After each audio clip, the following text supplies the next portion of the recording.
Carson, Leno, Fallon. Now, it's Wine Talks with Paul K. Hey, welcome to Wine Talks with Paul K. And we are in studio today, about to have a conversation with Angela McCrae up in Oakland today. Introduction in just a moment. Hey, have a listen to a release I just put out with Chef Frederic Castan, who was the lead chef here at the Ritz-Carlton in Pasadena. He just retired, and he wrote a book called Facing the Heat: From Grandma's Kitchen to Working the Line. It's a fabulous story. I wish actually I had read it, but it wasn't out yet before I interviewed him, because his childhood was wrought with difficulties, and he emerges as this amazing accoladed chef. And also listen to Jean-Charles Boisset, one of the great visionaries and controversial visionaries of the Napa Valley, good friend. But he stopped in on a podcast and said he'd stay for 10 minutes, but he stayed for an hour, and you will hear some amazing imagination when it comes to the Napa Valley. But not while we're here. Here to have a conversation with Angela McCrae. She's the executive director of the Association of African American Vintners. Welcome to the show. Thank you for having me, Paul. Excited to be here. It took us a little while to get together, but very excited to have this conversation about what's going on in your world but it wasn't always your world. I mean, you just said you were a sound engineer. Yeah, that was my former life. Yeah, it feels like a lifetime ago, doesn't it? Yeah, I feel like I've lived lives. What got you then to wine? Because all of us have that path, and it's an amazing path. Always, there's always something. But you're taking on quite a huge project here, and we'll talk about that right now. But when did you switch to wine? What made you realize that this was interesting? Well, I had the pleasure. I had the pleasure of living in LA for 11 years, where that's when I really started learning about California wines and really taking wine seriously. But it wasn't until I went to South Africa and had a chance to visit Stellenbosch is when I really fell in love with wine and realized the possibilities. I spoke with some Black women there that owned a vineyard, had a tasting room, heard about all the inequities and challenges that was happening there in that country, and came back to the U.S. And speaking of Jean-Charles Boisset, I became a wine ambassador for Jean-Charles. Oh, you did. That was my first venture. That was my first venture into the wine industry. Was in April 2020 after I got back from that South African trip. Well, you had a full dose of Jean-Charles then, didn't you? Yeah, absolutely. The program he has there, it has inspired so many people to really create careers in wine outside of his ambassador program. So it's definitely a good, strong stepping stone. When I was remodeling the wine shop here, and I had just visited Jean-Charles for my third. He was on my show. I've been on his show, et cetera, et cetera. Mm-hmm. And I bought this like 6-foot polar bear, stuffed furry polar bear. And I got this red carpet, and my wife's like, "What are you doing?" I said, "I want to be like Jean-Charles." And she goes, "No, you're not doing that." I know, right? Because he does have that right in all his shots. Yeah. The red room at Raymond and everything. The cashmere. Anyway. What was it in Stellenbosch? Why would you go to Stellenbosch in the first place? Well, I did this 6-week, 6-country tour around Africa. And that was the last stop, was Cape Town. And a friend of mine, she booked us to this whole wine excursion in Stellenbosch. And she just so happened to just book us at Seven Sisters Vineyards, which is a wine farm right in Stellenbosch. And that's where we landed. So I didn't know what to expect. But when I sat and listened and drank the phenomenal wines, I was like, and one of the things that stood out the most is they said that she couldn't sell her wines on the shelves in South Africa. So it was so many barriers of entry for her as a South African that she couldn't have her wines on the shelf in her own country because of her ethnicity and race. And so that was, of course, as a Black woman in America, I can understand that there's always barriers. But it was hard for me to understand, to hear from her firsthand. But then she said that her number one consumer was Black women in America. So my mind was like, okay, here I am, thousands and thousands of miles away from America, right? Where we feel marginalized, where we feel like there's opportunities that miss us because of who we are, but then yet we're the number one consumer for business in an industry in a whole nother country that's making it sustainable for them. So that was eye-opening to understand, for one, the buying power that we have, our consumer power, but then two, the importance of connecting the diaspora. That is fascinating. For on a whole bunch of different levels. For one, South Africa, of course, rife with racism through the years and all the challenges and tribulations they have. And here she is making wine there, and then the diaspora being the purveyor of all these wines. And I've had the wines, actually. When you said Seven Sisters, I go, yeah, I've had them. And so you came back and you thought, gee, are these headwinds occurring in America? You probably realized they were, but did you dig a little deeper to figure out what was really happening? Well, I mean, I didn't even have to dig far, right? I mean, the first thing I did, of course, was get on social media to see what are the Black wine communities that existed. Because, not only was I just enthralled by her story, but then I became a Jean-Charles Boisset ambassador, so I had to sell his wine. So, it was like it was like a really natural progression. And so that was, so in May, I created a Facebook group so that I can start, what I do in my media chops is creating and building a community. And literally within 2 months, I had over 800 members in this private Facebook group. And it was literally just a month before George Floyd, died. And I realized, or when he was murdered, rather. And I just realized then that there was a demand. We were all kind of locked in. We didn't have anywhere to go. I know wine was my kind of saving grace in Harlem, a new community I just moved to. And so literally, I saw everything happening in real time, all the different letters being written to the industry, the different nonprofits that was popping up, the articles that was being written, and, all the inequities that was taking place in the wine industry came to a head, in summer 2020. And so I made a determination to create Uncorked and Cultured as a media platform to really kind of tell those stories, to really to document the progress. And then me and Dr. Monique Bell published a directory over 100 Black wine business as a, tool and resource for not just consumers, but also, to the industry that really wanted to impactful work. It's really fascinating because, and I keep using that word, but my friends laugh at me. Oh, I'm fascinated. That was fascinating.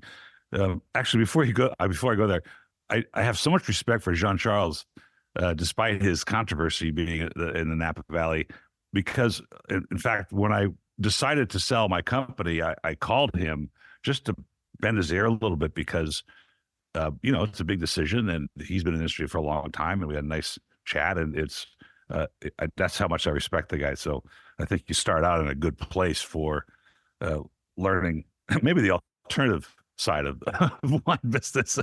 But something happened. I can't remember. I was trying to brainstorm with my wife this morning before our call that I had reached out to the African American Vintners Association. It was years ago. I forgot what was going on socially. I wanted to actually feature some wines from the Vintners Association in my club at the time, but I'm talking probably 10 years ago, maybe. And it was like five, maybe it was 10 members. The original impetus, why did that start? And what was their mission statement when they started it however many years ago? So the Association of African American Vintners, it was founded in 2002, actually. So you were really reaching out at the, fairly beginning stages, because it was 4 members at the time, some grape growers, couple of, and, like 1 or 2 winemakers. And so the whole intention was to create this collective, this community, so that they can provide each other support in navigating this, wine industry that really didn't have a place. At the time, it was what?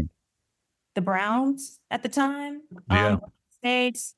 I think Mac McDonald's Vision Cellars, he's one of the founders. There was Iris Rideau at the time. So there was these various Black, vintners and wine producers that were popping up around the state of California, but they weren't connected. And so this was a way for people to share resources, like where do you get your grapes? How do you source? And provide that educational, community support. And then it just started growing. And so over the years, I think right in 2020, right before George Floyd was murdered, it was only about 40 members. The McBride sisters was one. There was a negociant out of Chicago named Love Corkscrew, and she was also a member. She became a member around that time. Andre Mack, Charles Woodson. So we've had most of the most significant Black wine producers as members over the years. But when George Floyd was murdered, that literally blew everything up, where our membership grew like 500% in 2020, between 2020 and 2021. And as you know, it took a huge, huge impact on businesses. I mean, McBride Sisters now is like the #1 Black-owned wine company in the world. And it's because of that pivotal moment in our history. So the question then is, they came after the George Floyd incident, they came to the AAVA, we go by AAV. Triple AV. Yeah, triple, that's what it says here. Triple AV. I got to read my own notes. Because they always existed, but didn't know where to go, or that this was an exciting opportunity, not going to say opportunity, but a time to enter into the fray and say, look, we're going to take this on? Or were they always existed somewhere, just not getting the accolades or the associations? I think it was a combination of both. There were some established Black wine producers throughout the country. Like I mentioned, Love Corkscrew, she was out of Chicago. Mm-hmm. You have Charles Woodson, who is being produced out, by O'Neill Wines. And they were down in, they're down in Paso. You have, Raymond Smith out of Paso Robles. And then we had smaller producers that, were up in Mendocino County or in Healdsburg. And so really was this, tight-knit California majority community. And then more national people in other states started coming to make the organization more holistic around the country. But I do believe that during the pandemic, a lot more businesses were birthed. I mean, that's one of the things that I think stood out the most, is that more people saw the value, saw the lifestyle changes, saw the consumer trends changing, and realized that this was an opportunity to create products that spoke to them, since a lot of Black wine consumers are intimidated when they go into the wine stores or they go into wine, environments. And so it was really that organic kind of like filling a void effort. That's an interesting comment. And was probably my next question. But despite the BIPOC, Asians, whites, whatever ethnicity you are, it's a tough business all the way around. It's the success ratio is very low, and it's very cost intense, capital intensive. And then I think branding wine is probably one of the most difficult things to brand, next to like toothpaste and in salad dressing. So it's a tough racket. And you said the word intimidated. That was the question. Is like back in the day, let's say California wine, my dad's store was in the 70s. It was the heyday of California wine post Judgment of Paris. Still a difficult thing to get into. I'm sure the land was relatively expensive obviously not compared to today, but relative to other things. Was that intimidation factor part of the aristocracy of wine, you think, or just the Black community just didn't want to get in, wasn't interested? What do you think was creating this sort of intimidation? I think it's a combination of things, right? I think accessibility. If you think about where your father's wine shop was located, I'm sure it wasn't in a predominantly Black community. I mean, we did live in Inglewood, but that's not where the shop was. Right. Now, I grew up in a predominantly Black community as well. So if you grew up in Inglewood, I'm sure the experiences buying alcohol and spirits and things of that sort is completely different than the environment that your father created with his wine shop. So first and foremost is access, right? And there's also what I've heard through people that are sales reps for different distributors, that the books that they send to certain zip codes are different than the books that they send to others. And, when you think about, you mentioned, labeling on wine. So when you think about like just a marketing side of wine industry, it varies, a lot of it kind of fits in the same formula. It's not really marketed towards multicultural audiences. So that's also making it inaccessible. But to be quite honest with you, like some of our members, I don't know if you're familiar with the research of Dr. Monique Bell, but she's done Mhm. 2 studies on Black wine entrepreneurs called Terroir Noir. Terroir, Really? yeah, Terroir Noir, exactly. And so one of the things that was reported is that, you know, our biggest concern is that Black consumers feel intimidated ordering a glass of wine, to the point where one of our members reported, mentioned in her report that they joined a wine tasting group and had a very negative experience where they stopped going because they just felt like others in the group were racist, and it really pushed them to start their businesses. And, there is data that kind of backs this up. So, when you look at data reports from like Wine Market Council or like Ethnifacts and places like Mhm. that, they show that like it's 15% of Black consumers reported that they've had negative and uncomfortable experiences in wine tasting rooms. So Wow. it's because it's not an intentional effort. Like if you think about brands like um I'll just use Coca-Cola, right? Or just like some major brands. That they are intentional about their multicultural marketing because they actually have multicultural teams, right? They Mhm, actually hire mhm. and invest, to make sure that that connection and that relationship is actually being formed with the consumers. Where unfortunately, that's not happening in the wine industry, and it's still a long way to go. And I think that can actually help save the industry. And I just got back from Unified, and that was part of what's been said in a lot of these wine conferences is focusing on more younger, multicultural consumers to help keep up with the buying trends and the lifestyle trends of consumers. So some of this is going to be sociological that we're talking about, and some of it's just going to be about wine. Your experience with wine. So I may flip flop back and forth on some of this, guiding this conversation, because the wine industry is in a difficult position right now. They're not only facing what you're explaining, sociological headwinds, and trying to include other groups. They've got packaging issues that they're trying to solve. They've got the Gen X and that whatever letter we're on these days who want wines in cans and Tetra Packs.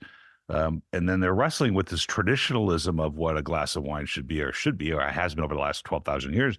It's a perplexing situation on a lot of levels. Do you think that the Black consumer profile, that there is one now being established? In other words, there's enough inclusivity that there's an idea of what that profile feels like. We know that the millennials like fruity stuff, and we know that they're drinking White Claw with fake flavors, and we know that. And so the Black community coming to the table, the wine table, what would you do to market to them? I understand. All these years that I watch TV and you see all those commercials for the Black consumer that represent certain products. How do we tell the Black consumer that there's wine out there that suits their palate and their lifestyle? Well, this is an interesting question because a couple years ago we did multicultural marketing and media training with Napa Valley Vintners for their members. Wow. And I think some of Hmm. the interesting things that came out of that training, and that first of all that we approached, is one, understanding the significance of these multicultural consumers. I think there's a lot of stereotypes, a lot of assumptions, a lot of things that kind of come naturally to people even without offense. And so when you think about 15% of Black alcohol beverage consumers not drinking wine because of prior bad experiences, but then you realize that they're significantly more likely than Hispanics and Asians to be drinking more wine than before. Hmm. Something That's interesting. is not what they're attracted. It's not that they don't want to drink wine. It's just that Right. the industry isn't catering to them and Hmm. creating safe spaces for them. I mean, listen, but by the end of this year, Black buying power is going to be 1.8 trillion. The Wow. Latinx is projected to be 2.6 trillion. And you got to think that the Latinx is the backbone of the wine industry, right? And these are all statistics that came out in 2022 by the Wine Market Council and Ethnifact. So all this is available online, right? And so what needs to happen is more attention needs to be spent on wine lifestyle and how you're styling the wine. Also, advertising preferences of being more inclusive to multicultural consumers. Before you even go through all that, if you're not going to hire Black people in your business because maybe you don't have the headspace to hire new people, work with, multicultural agencies, work with organizations, work with, other Black professionals to really help create this authentic connection and strategy to, expand your brand's presence. I think, Well, if you think about some of the brands that have been successful at that, like, I mean, there's a few we can probably just say off the top of our heads. But I don't want to say anything stereotypical because not all Black people like sweet wine. And I think one of the most polarizing thing that anyone can do is kind of like assume that, right? Assume that, oh, are you drinking Stella Rosa? Are you drinking Snoop Dogg and all that type of stuff? I think that those are the things that can be kind of polarizing to real, true, Black and brown wine connoisseurs, because, that might, that's like creating this monolith. And when, we all have our nuanced preferences. Well, look, you're entitled to say those things, and there's no secret amongst those things. Look, my father stopped at Sutter Home in 1974 and had a pink wine with Bob Trincaro, and he didn't know what to do with it. And that's what brings people to the table.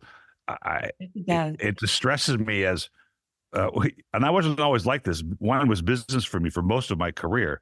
The trigger for being interested in all of the nuances and the study of it is more recent. But, when I find out that Stella Rosa's chili pineapple flavored thing was the biggest SKU in December, it kind of makes me gag. But that's okay. You can, who drinks it is fine. It brings people to the table that otherwise may not be drinking it. And one day they'll have that moment that you had in South Africa where you tasted a wine that, stimulated your senses and you said, oh, gee, I got to figure out what this is all about. But what comes out of these things? Now, and I think you have a multi-pronged approach to this, which is great.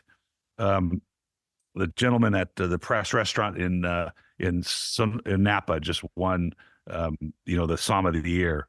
I forgot his name now, unfortunately, but and he's a gay Black gentleman, which is adding more inclusivity to the idea. Are those the kinds of things you mentioned? Hire Black people in the tasting room or in the cellar or whatever you're doing that break the barriers for consumers to say, hey, it's okay for us? No, it's not those people. It's the people at the top of the food chain. Let's just be real here. Yeah. The first point of contact, the guy working in the cellar has no influence or impact. The person working in the tasting room probably has to deal with microaggressions from their coworkers, boss, and the consumers. It's the people at the top that are decision makers that can create safe spaces and let that trickle down. So that way it creates this environment of inclusivity. Right. It's an interesting problem because there's the women in wine issue is very prominent. I was in Italy in October and I sat with a woman, Nardi, and she acquired the helm of her father's winery in Italy, now a very patriarchal society, and she forged her own path. And in California, I mean, in America, women in wine have the same sort of problem. Maybe you know these statistics on the Black community, but there's like 25% of women are winemakers now of the total population, but only like 3 or 7% are executives. Are we far enough along and even having enough inclusivity that we have a statistic like that? No, I mean, it's a constant thing. It's not enough. Yeah. I remember when I worked at a media company, a global media company, and it used to have parity at one point, right? It was doing really well, 50% women in executives, BIPOC's high in their leadership ranks. And then as soon as the orange changed, as soon as ownership changed, those numbers started dropping. So it's really a consistent effort. And it's usually, you can hire those people, but it's like, what are you doing to retain them, to make them feel safe and to make them feel respected and to make them feel like there's impact happening? And so it's really about a constant kind of intentional thing, just like you want to continuously grow your sales strategy or grow your marketing strategy to pivot with the trends or pivot with what's, happening in the marketplace. It's the same thing you got to do with company culture. I have this very romantic view of wine, and it's it's so romantic that the question I ask a lot of proprietors is like, what if profitability wasn't part of this conversation? What if you just made the best you could make all the time because you loved making it? But that's not the way it is. The business of wine is kind of what I understand, actually, more than probably the esoteric part of it. But Are they reaching out to the Triple AV? Are they reaching out saying, "Hey, we need your help. We need you to come in"? Is that how these conversations are starting, or are you reaching out to them, or a combination? Well, it's kind of interesting. I mean, and to be quite honest with you, it could be better. We do have a lot of people reaching out to us during Black History Month, of course, because Well, good. That's what it's for, right? well, it's, but our members have businesses 365 days out the year. That is So true too. if they really, I if get they it. did, I wake, get it. you know what I mean? It's kind of like one of those things. And then what I realized too is that, sometimes, one of the most, and that's one of the big frustrating things is like you get all this influx of requests at the same time. And it's not like it's 3 months out, 6 months out. It's literally like the month before or during. So as a small organization, it's hard for us to fill all these requests at the same time with very short notice. And also our members who are producing wines, they're already, they already have their whole schedule locked out. So it does create a unfortunate stressor during Black History Month. And another thing is that as a smaller organization, we receive a lot of these requests, and sometimes it's just transactional, right? There's entities looking to just check a box, maybe increase sales for that month, run through some product, but it's not really creating meaningful collaborations, right? So what that means is like, how are they giving back to the work that we're doing? Like, is it like there was an amazing in Pasadena, the Pasadena wine shop, Nicole, bless her heart, she reached out to us and she wanted to raise money for our wine entrepreneurship grant. And that's what she did. She kind of curated a list. She did a list of Black wine. She did tastings every weekend. And she was able to donate over $1,500 to the organization, which paid for almost a grant for, a significant portion of a grant for one of our members. So it's those type of intentional efforts, I think. Sometimes we get Fortune 500 companies who's asking us to collect data, insights and information on our members, but then they have yet to make any significant contributions to our organization. And when we ask for it, they decline. So it just really is unfortunate for us because we are all, a lot of our members volunteer their time. We're trying to, provide these resources and keep their businesses open. And even these large corporations who have unlimited budgets aren't contributing to our organization. Well, you said something interesting in a very practical matter, which is, they check a box, and that's corporate America. I mean, unfortunately, that's kind of what I was leading to when it comes to the lifestyle of wine versus the business of wine. Does that lifestyle, and I think I wrote in my notes to you that there was a winemaker once on this show. He says, I don't make a lot of money, but I meet amazing people, go to amazing places, eat amazing food, drink amazing wine. And so that's not so bad from a lifestyle standpoint. Does that lifestyle, let's put it another way. If you make a ton of money and you're a surgeon or you're a landscape architect for the government, or you build freeways and you take all your money, you go to Napa, and since you live up there and you buy the biggest chateau, you build the biggest thing that makes a statement about who you are, and you realize, this is really hard and I got to make a buck because, I got a lot invested in this. Is that lifestyle for the Black community when you see Napa and the vineyards and the cool equipment, is that intriguing to the consumer side, on the consumer side? Well, I think most definitely, right? But you also got to keep in mind that Black people have been living this lifestyle since before now, right? Like there's Black people that's been drinking fine wine since, just as long as you have. Look at Quincy Jones's wine, wine cellar that he's been putting up for sale. Look at the work that Jay-Z and some of these, basketball players have been doing with their wine. It's not new. There's other generations ahead of us. There's boomers that's been drinking quality wine.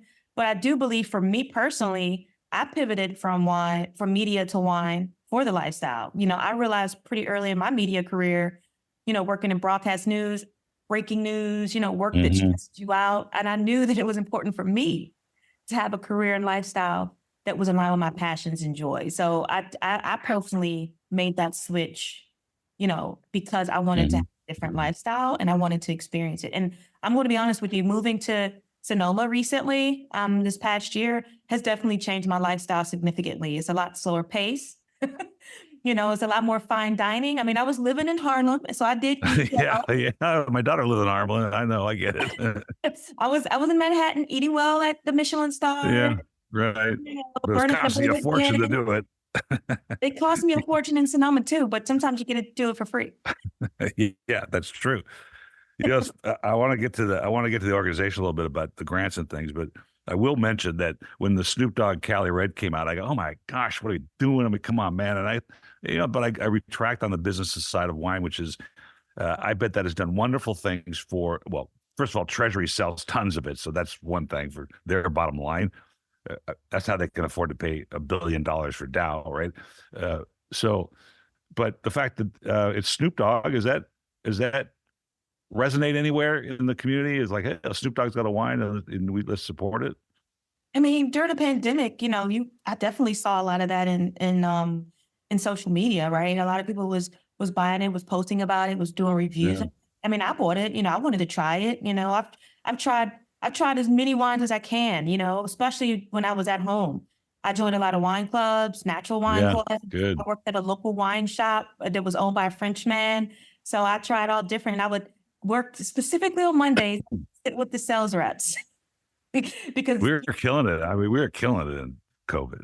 yeah. So, I think, of course, if it's marketed and if it's a familiar face, just with anything, it's gonna get off the shelves. I mean, look, Kanye West just did a cell phone commercial during a Super Bowl and made Right. $19 Sure. million in sales, and he didn't even put any production into it. He just put the website up. So, when anybody famous has their face on anything, that's going to just change the trajectory of success. But I do believe that, a lot more consumers, Black consumers specifically, especially through the work that with Uncorked and Cultured, my personal company, has been educating consumers through wine and food pairings. I used to host winemaker sessions with the winemakers in Harlem. I would bring them to Harlem and they would drink their, dry, low intervention wines, made straight from the vineyards of California. And it was something that, was new to them, as opposed to just going to their local grocery store and just pulling stuff off the shelf. And so I think there was a lot more influx of education in Black wine education for Black consumers. AAAV, we've given over 100 scholarships through the Napa Valley Wine Academy. So for Really? in different levels. So, this is something that we've been doing over the past few years. And we've also given 2 scholarships towards Sonoma State's Wine Business Institute MBA program. And we helped launch the Black Winemaker Scholarship with UNCF and Urban Connoisseurs, which allowed students of color, Black students, to get degrees in viticulture, enology, and hospitality. That's excellent. It just hit me because the industry is in such turmoil now that really nobody knows. I had a podcast with one of the biggest families in the world of wine, and he's like, I don't know what's going to happen in 2024. But one thing for sure, and I just had a French winemaker in a couple of days ago who's out hand selling. I mean, he's out, this is a third growth Bordeaux, and he's out in America for a month, pouring it off and doing the dinners. And I think the industry's regressing back to those days. This patch, by the way, is Les Amis de Vin. It's a group of wine enthusiasts from the 70s. And that's what they did. Back in the 70s, that's what you had to do. There was no advertising of wine, et cetera. No one really cared. And so you'd have a dinner and you'd bring your friends, and there we go. This is interesting. Wine's an interesting product, because really in America it wasn't very important.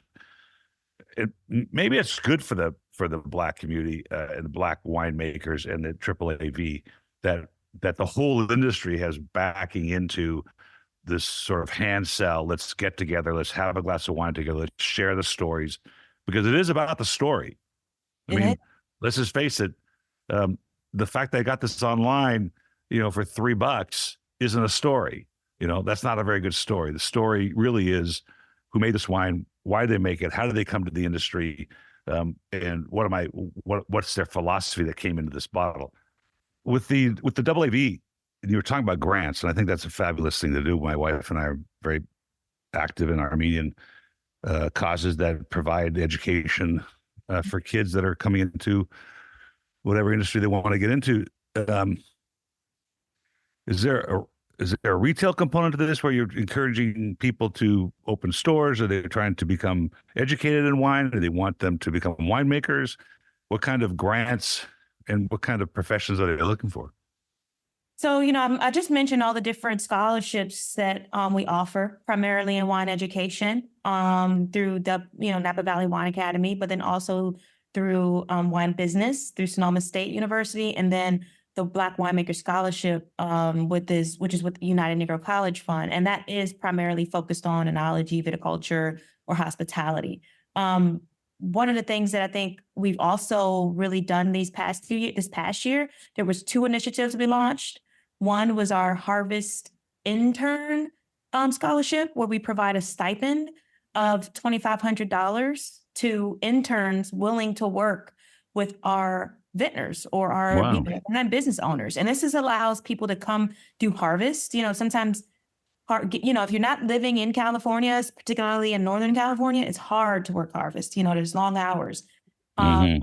And so you have to relocate for those 3 months or however long. And so sometimes that incurs, expenses like transportation, housing, other relocation costs. So we wanted to provide a resource for people that are looking to get that hands-on experience by working with a winery or wine company. And so that we just launched a pilot for that last year. So we start fundraising for that going into 2024. And then last year, we launched our AAAV Wine Entrepreneur Grant. Now, this here is where we provide $5,000 grants to 5 members each year. And these are members who are working, who have their own wine business. Last year, we focused primarily on vintners, but we're looking to also, open that up to some of our other wine businesses, such as wine retailers or, wine educators or other wine businesses that exist in the marketplace as well. That's exciting stuff. I would love to see the statistic of harvest. I worked the harvest, and they just got so inspired from. And usually, what happens, somebody goes to a harvest, they do it for fun, and they're done with it. But sometimes they feel the soil and they sense the environment, and all of a sudden they're connected to this whole idea. And maybe they don't go into sales of wine or manufacturing, but they go into a different part of the industry because it's so alluring and there's so much inspiration from it. That would be really fun to find out, who applies. I'm sure it's very competitive. How many applicants do you get for these grants? Well, for the grants, it was definitely, members only, right? So and at the time it was just for vintners. So we only have about 40 or 50 vintners in our membership. So that right there, of course, brings the pool down. For the Harvest Intern Scholarship, that particular one was a little harder because I think the biggest challenge is the lack of diversity that exists already in Northern California, particularly in wine country. And then, of course, our networks, most of the wine professionals that exist are from all over the country that, are within our membership, but then also in our network. So people living in DC and they're married, or they have a family, or they own a home, or they have a full-time job making $100,000 a year, the likeliness of them coming and leaving and immersing themselves is a challenge, even though they're passionate. I mean, there's so many wine professionals that are certified with diplomas that are, getting all this education while they're doing their full-time job, whether it's in pharmaceutical sales or whether it's working at a government agency, but they just can't because of they can't take that sacrifice from It's very hard. their life, the lifestyle. So that was a sacrifice I just took last year, and it's been hard. However, because of the work that I'm doing with, the Association of African American Vintners, as well as my business through Uncorked and Cultured, I was able to relocate to Sonoma and, work for Silver Oak for a year through their apprenticeship program. Well, that's great. So I worked my first harvest. What's the family name? I've heard Duncan, Yes. right? I think I had one of the sons on the show, Krager. So those type of programs, like even that, right, is a really intentional effort to get more pipelines into the wine industry.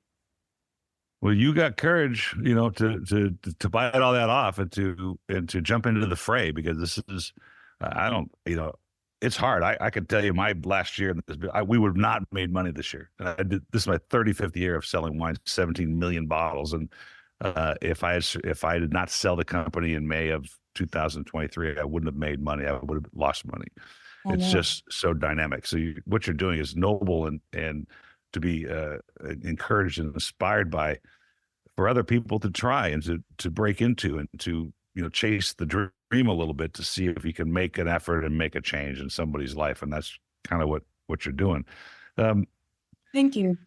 So what's next? Is it growing membership, opening the scholarships to the general public, and being able to vet people out that you think are going to make a change in the world of wine for people of color? Or what's the mission statement? For the Association of African American Vintners, we've revamped our mission statement, right? So we literally just redid our website, and it's super beautiful now. It's just in time for our upcoming symposium on March 9th through 10th in Napa at the Culinary Institute of America. This is a really important time for us, because as a 501c6 nonprofit trade association, our main effort is to support the Network for African American Vintners and wine industry professionals. So even though our organization is the Association of African American Vintners, we are very inclusive. So we have members from all backgrounds. We have Latinx members, we have white members. We had a Sonoma State scholarship recipient. It was a white woman. So we definitely are creating and fostering a culture of inclusion and a cooperation among all people in the wine industry. And our 3 pillars is education, advocacy, and community. So these are the areas in which we want to focus on for our members. And we welcome all professionals from all aspects of the wine industry, as well as supportive consumers. When is the show? I know you mentioned it. What day is it? It's March 9th through 10th. March 9th through 10th. I think I'm here. And I think I need to do some podcasting up in Napa Valley. So I think we're going to come join you and hang out at the Oxbow, and maybe, who knows what's going to happen after that. But I'm excited to see what's going on, to hear what the movement is. And I think it's such an important cause for our industry. It's and I think forget the buying power, the buying power, but everybody should have the chance to experience that aha moment, that ethereal glass of wine that changes the way you even perceive life sometimes, because something hits you so dynamically. And it did for me. And I consider, here's something that's kind of interesting. You're young in your career, but I want you to take advantage of it early, and you're going to appreciate the value of it. And that is, I can go anywhere in the world. I'm taking friends to Italy and to Bordeaux and to Paris. I can call anybody that I've talked to in this show, or that in way past what I used to buy. I mean, as a buyer, I had credibility, but as a media person, or somebody like you, who's an organization who's trying to promote the value of a glass of wine to a community, you're welcome all over the world. I mean, you really are. And people want to communicate with you. They want to engage you. They want to hear what you have to say. They want to have you in the fold of this industry because you get it. Yeah. And as soon as they understand that, you really can go wherever you want. And that's kind of cool. I love that. I was just in Portugal for the first time in November for the Wine Future Conference in Coimbra. And when you talk about the future of wine, I realized that it's not as dire as everyone thinks. And, I think it's just having people to let go of the tradition and just change it up a bit. And it can be back in a, very, successful, pipeline of revenue. I mean, the whole concept of that particular conference was breaking down barriers. And I think once people start realizing that that's what's holding up the progress, that wine tradition is getting in wine's way. And And I just came back from Unified a few weeks ago in Sacramento. That was what was said as well during the State of Wine conference. I also went to a master class with Luli Halstead. She's the executive director of the Gerard Bassett Foundation. And she also was the founder of Wine Intelligence out of the UK. And she said the exact same thing. And what I've realized is that we've all been saying the same thing. And it just takes the wine people up top, i.e. white men. Sorry, Yes. folks, I gotta call it like I see it. And it just realized, guilty as charged.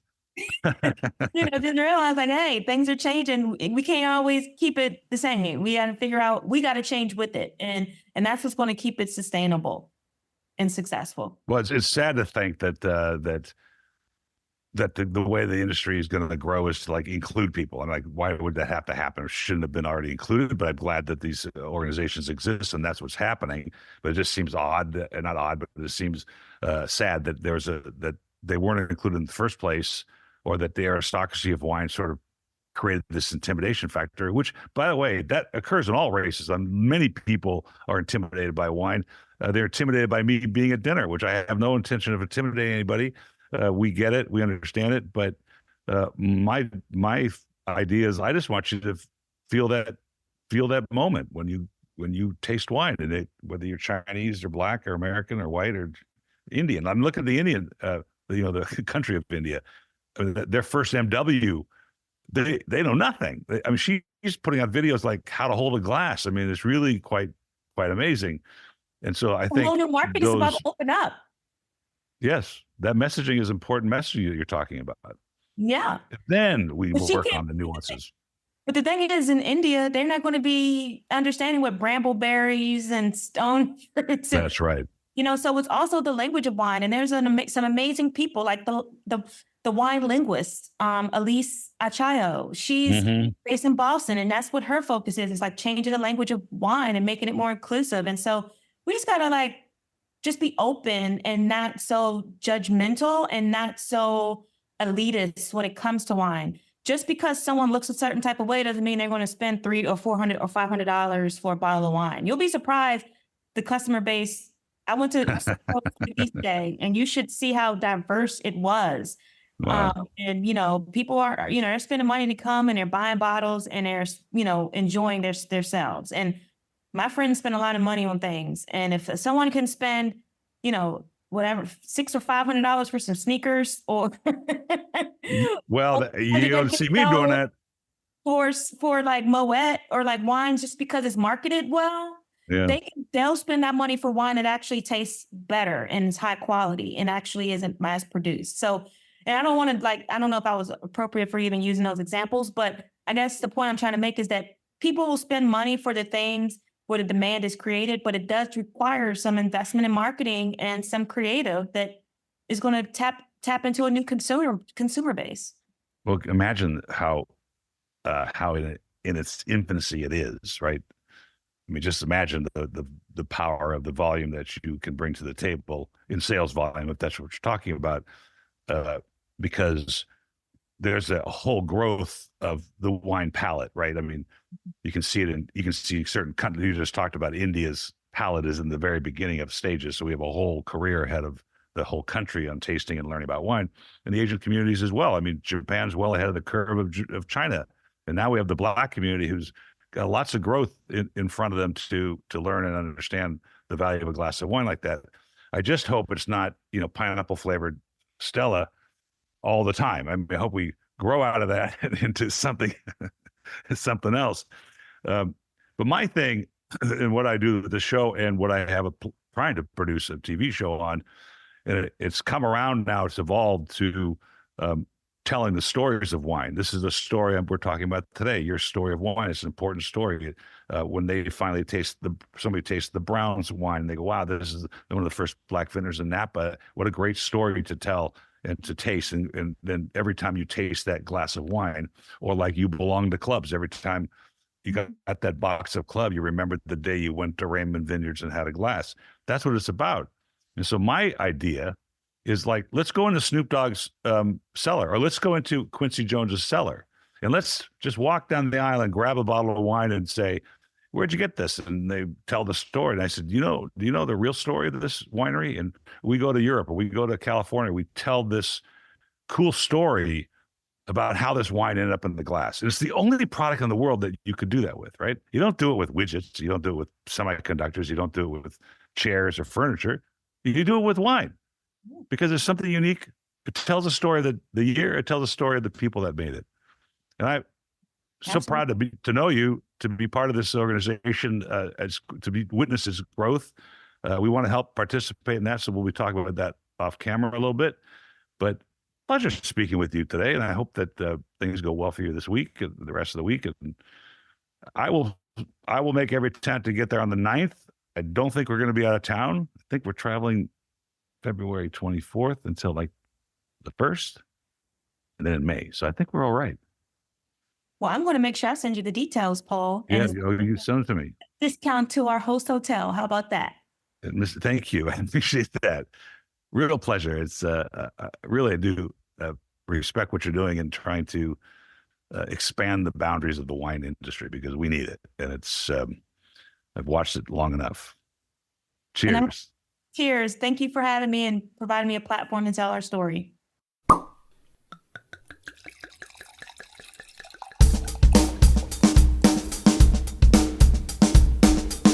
Thank you for listening to Wine Talks with Paul Kalamkarian. Don't forget to subscribe because there's more great interviews on their way.